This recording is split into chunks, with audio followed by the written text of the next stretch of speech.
So from the Embraer standpoint, we see the African market is still very robust and a great opportunity to source the right size aircraft, specifically regional aircraft in the market.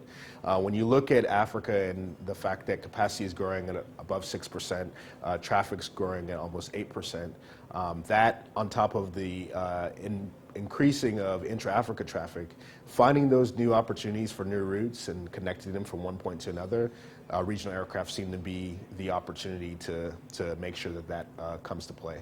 I think so. I think it depends which market. You know, Africa is geographically spread out. So when you look at Africa, you definitely have the different regions, but then connecting points, say from Lagos to Cape Town, that's still a long range. Our new E2 aircraft can actually provide that range, so it can do that nonstop. And I think that we're able to provide a portfolio of range capabilities, doing things from Lagos to Cape Town, as well as from South Africa to, say, somewhere in SADC like Lusaka, and some shorter haul trips that will still be economically viable.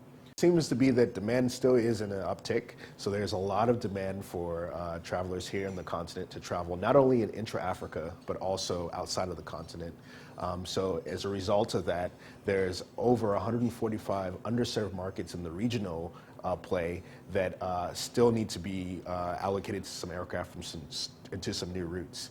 The important thing from the aircraft manufacturer perspective is to keep maintaining and understanding where that trend falls into play, so that we can still make sure we bring those aircraft to source those new route opportunities. For example, you see fastjet operating now four daily flights from Harare to Johannesburg as a result of right sizing and being able to really get in the market and capitalize on some of these new markets. I think the tough thing is financing.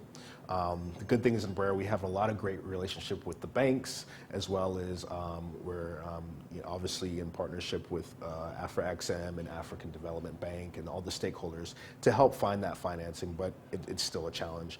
Number two is also the management of airlines in Africa, as we know that unfortunately leadership and management is still have a skills gap in some areas. But we have a strong team that we help kind of advise on if they do want to place some Embraers into their fleet. You know, how do we make sure that it's going to be profitable for them? So that's kind of how we're mitigating that challenge. But that's a challenge as well. So AviaDev, to me personally, means I'm able to connect with people like you, Richard, which we've connected throughout the years in many other events, but also with other people within the industry, whether it's just touching base because we know each other, or meeting others, understanding what's their story, what's their outlook of the industry, how can we help each other is the biggest thing. So for example, I just met a gentleman today who was telling me about their startup airline, and as we were in discussions, they now got some good insights for me, I got some good insights for them, and perhaps it could be an opportunity at next AviaDev that we could share. You never know. So I think that's what AviaDev does. It kind of brings everything full circle, and it kind of brings the industry in Africa in a full picture.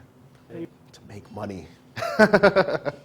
And we're getting there. You know, I think, as I mentioned in the presentation during the State of Africa today, the latest IATA forecast shows that unfortunately Africa is still going to be unprofitable. However, it's definitely getting better, especially with the giants like Ethiopian Airlines doing a fantastic job. Regional airlines like Airlink, I mean, fantastic in terms of what they've been able to do in terms of their breadth and depth. But there's still some challenges here and there. I think that over time, I'd love to see the other airlines continue to try to follow the same path in terms of improvement, but to actually make money that at the next IATA AGM and the next AviaDev, we can show that it's actually a positive.